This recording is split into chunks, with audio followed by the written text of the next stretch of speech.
जैसे कि ब्रिटिश सरकार ने शासन करा था, इस मंदिर को तोड़वाने के काम करा था। उसी समय में जब मंदिर को तोड़वाने के काम ब्रिटिश सरकार के जब राज रहे, अच्छा, तो उ सोचलस कि सगरी ब्रिटिश सरकार अपन अग्नि परीक्षा करत रहे। हाँ, तो ये मंदिर में जौन हड़हड़ तरतर के आवाज़ जौन घंट के रहे, जी जी, तो उ सोचलस कि मंदिर के अथी कर दी, मिटा दी। हाँ। कुछ अपन नक्शा स्कीम के सहारा, जी। तो वो अपना मने घंट घाराए लगा। सकल कर्मणा प्रत्यंति ममो सर्वनम वर्जित, सब पाप भ्यो मुक्षयंती मम पाप भ्यो सूचित। सभी कर्म को छोड़कर जो भगवान का शरण में लीन हो गया, उसी समय सारा पाप उसका मोक्ष हो गया। अच्छा, जय माता दी। नमस्कार, मैं आप सबका साथी भाई शिवम सिंह और आप अभी देखना चालू कर दिए हम सफल लाइव न्यूज। अभी हम बिहार के पियरो में और पियरो के बगल में गांव पड़ता है सेदहा, और सेदहा में हम उपस्थित हैं और यहाँ पर एक भव्य चित्र दिखाने की कोशिश करते हैं, भव्य चीज़ दिखाने का आप सभी को प्रयास कर रहे हैं। कि जैसे कि मालूम चलता है कि ब्रिटिश सरकार के जब हम लोग गुलाम हुए थे, ब्रिटिश सरकार थे, तब का ये भव्य मंदिर है जहाँ पर लोगों का कहना है कि इस मंदिर पे जो भी व्यक्ति आता है उनका मनोकामना पूरा हो जाता है। और जो लोग कुछ बताते हैं कि जैसे कि ब्रिटिश सरकार ने शासन करा था, इस मंदिर को तोड़वाने के काम करा था। उसी समय में जब मंदिर को तोड़वाने के काम किया तो पता चला कि घंटा जो यहाँ के है ऑटोमेटिक बजना चालू कर दिया है। और जैसे कि यहाँ पर कुछ लोग होंगे, इसके बारे में चर्चा करेंगे और बहुत अच्छा चित्र दिखाने की आप सभी को कोशिश करेंगे, कितने अच्छा लोकेशन के साथ में और कितने खूब अच्छी तरीके से बनाया गया है। और यहाँ पर देख सकते हैं कि शेर को कितने अच्छी तरीके से, विशाल शेर को बनाया गया है। चाहेंगे कैमरामैन से कि एक बार फोकस करके खूब अच्छी तरीके से दिखाने की कोशिश करें। जितना बाग सुंदर दिखाई देता है, जैसे कि ये बाग गेट के जो माँ की मूर्ति है, माँ के जो मंदिर है, उस मंदिर के बगल में ही उसके ठीक सामने शेर बना हुआ है और यहाँ पर शेर है। और यहाँ पर देखते हैं कि भव्य मंदिर है, सारा लोकेशन आप सभी को देख सकते हैं। और कैमरामैन से चाहेंगे कि एक बार शेर के खूब अच्छी तरीके से दिखाए। और ये माँ का गेट है जो काली माँ को लोग बताते हैं, काली माँ के मंदिर है और ब्रिटिश सरकार के द्वारा ही उसी समय का है। और यहाँ पर देख सकते हैं कि भोजपुरी के रक्षक कहे जाने वाले उपेंद्र भैया जी उपस्थित है, लेकिन इनसे बात करेंगे। लेकिन उससे पहले चाहेंगे कि जो मूर्ति है, इस मूर्ति को पहले प्रणाम करते हैं और काली माँ को प्रणाम करते हुए आदेश लेकर इस मंदिर में अंदर घुसने का काम करते हैं। और चाहते हैं कि कैमरामैन से एक बार खूब अच्छी तरीके से इस मूर्ति को दिखा दीजिए जो माँ की परिक्रमा को बनाया गया है। और यहाँ पर देख सकते हैं कि बहुत बड़ा सा चित्र है, यहाँ पर लगता है कि पैसा वाला चित्र है। चाहेंगे कि एक बार फोकस, चांदी का सब मूर्त है और यहाँ पर चांदी का जो, चाहेंगे कि इस गौर से देखिएगा कि लिखा हुआ है, क्या लिखा है जी? लिखा है वो सब पुराना चीज लिखा हुआ है, अपने भाषा में लिखा हुआ है। इसके बारे में पढ़ के बता देंगे। और यहाँ पर देख सकते हैं, अब बात करते हैं उपेंद्र भैया से कि इस यहाँ के जो काली माँ है संदहा के, इसके बारे में कुछ बताइए। देखी, पहले हम सफर न्यूज के बहुत बहुत प्यार बा जी।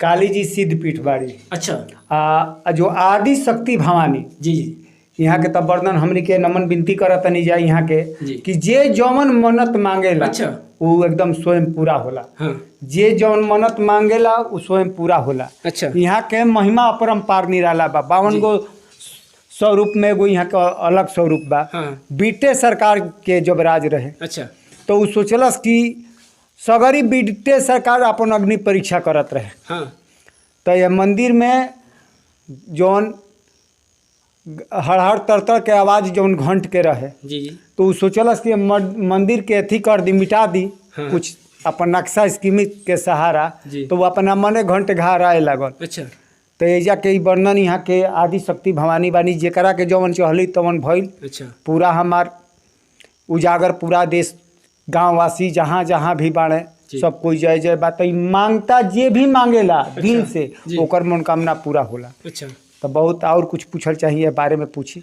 और मतलब चाहेंगे कि ब्रिटिश सरकार कब से यहाँ पर ये तोड़ने की क्यों कोशिश कर रहा था? अरे कोई स्कीम था उसका, देखिए जैसे में अभी देखिए बरहपुर शंकर जी रेलवे लाइन बन रहा था, वहाँ पर भी वो अपना अजूबा दिखाया। तो हमनी के तो भारत में शक्ति के सबसे बड़ा सनातन धर्म के जय बा। शक्ति हमनी के खोल चल जाता, मिटल चल जाता।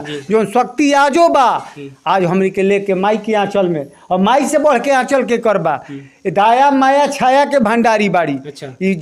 समझ जाई कि काली जी है जौन है देखी जाए पत्थर थोड़ा दिखाई है, आज पत्थरे के पूरा मंदिर पत्थरे के बा। अच्छा, पूरा एगो प्रमेयरी देखे कि एगो ईटा निखे लगल, पूरा पत्थरे के मंदिर बा। आई कब बनल के बनल कोई के जानकारी नहीं। अच्छा, इहो बात बता देता नहीं। ये बहुत बड़ा खुलासा करें कि जो सिंदहा गांव है, इस गांव के जो मंदिर है यहाँ पर पूरा मंदिर पत्थर से ही बनाया गया है। चाहेंगे कि एक बार कैमरा पर्सन से कि अच्छी तरीके से दिखा दे कि सारा जो है पेंट जो हो गया है तो मतलब छिप गया है, लेकिन पूरा मंदिर जो है पत्थर का ही बनाया हुआ। अब देखी रहुआ खुलासा करनी तो यहाँ के एगो गीत हम गावे जाता नहीं। अच्छा। बड़ी सुंदर। हाँ।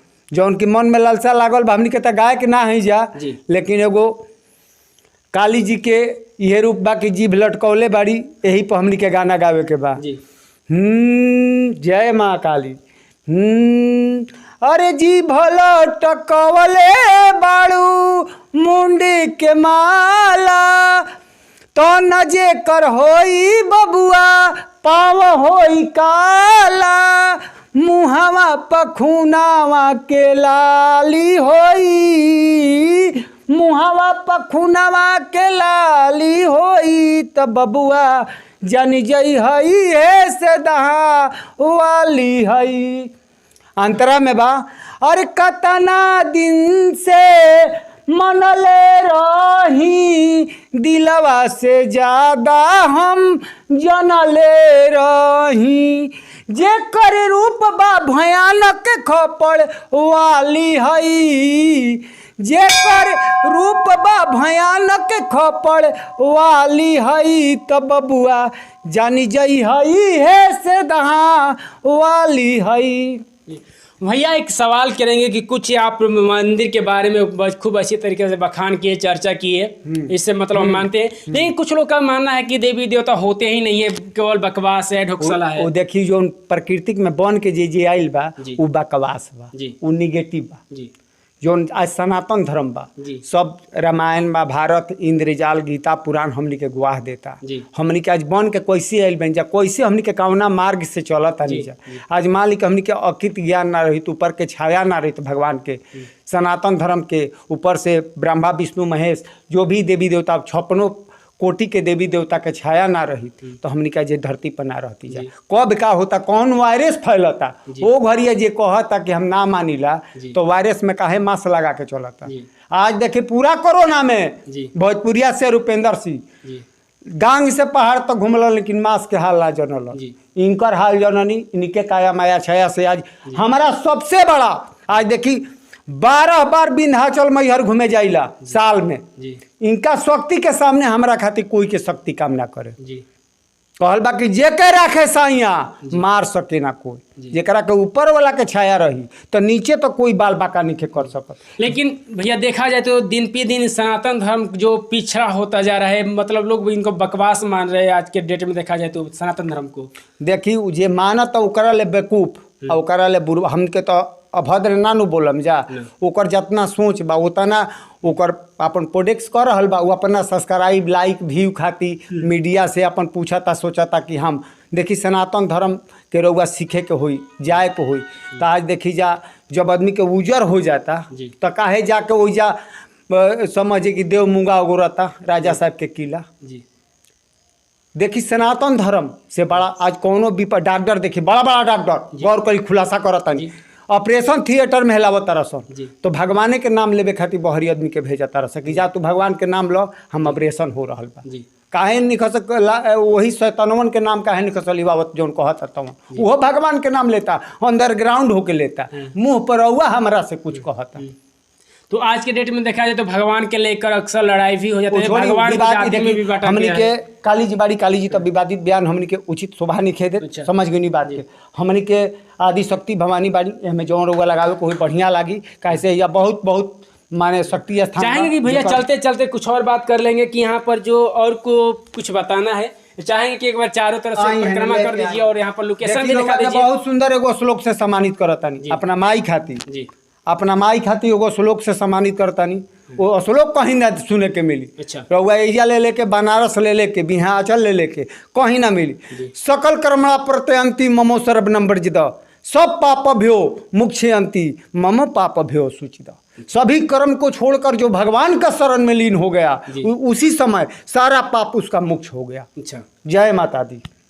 और चाहेंगे कि यहाँ पर चारों तरफ से एक बार लोकेशन के साथ में दिखा दीजिए। कैमरा पर्सन से चाहेंगे कि यहाँ पर चारों तरफ से खूब अच्छी तरीके से अच्छा खासा लोकेशन भी है, देखने में ठीक ठाक लग रहा है। चारों तरफ से हरियाली बने हुआ है और यहाँ पर घंटी चारों तरफ से लगा हुआ है। और यहाँ पर कुछ लोग भी हैं, एक दो को, तो उनसे लोग से पूछ लेना चाहते हैं कि यहाँ पर क्या जो उपेंद्र भैया बताए ये बात सच है या झूठ है। आप बता सकते हैं क्या ये जो काली माई के मंदिर है ये ब्रिटेन सरकार के है या झूठ बोला जा रहा है? नहीं, सच है ये, सच है। सच है। अच्छा। बिल्कुल पत्थर का सब इसी है, जितना लगा है ना हाँ। काली माई के मंदिर सब बिल्कुल पत्थर है, एक भी ईंटा नहीं इसमें। अच्छा। तो लोग कहते हैं कि यहाँ पर जो आते हैं मांगते हैं उन चीज़ का पूरा हो जाता है। हाँ, पूरा हो जाता है। अच्छा। और यहाँ पर एक और भाई साहब हैं, इनसे भी पूछ रहे थे क्या ये बात सच है कि ब्रिटिश सरकार के द्वारा बनाया गया है? सच बा। हाँ। हाँ, और उसी समय क्या बना हुआ है? पता लगे। हाँ। तो यहाँ पर देख सकते हैं कि सभी लोग बोले कि नहीं, जो मंदिर बनाया गया है पूरा पत्थर का बनाया गया है और ब्रिटिश सरकार के द्वारा ही बनाया गया है।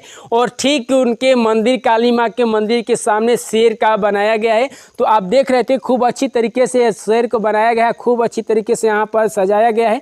तो इस वीडियो के एंड करते हुए आप देख रहे थे हम सफल लाइव न्यूज, देखने के लिए बहुत बहुत धन्यवाद।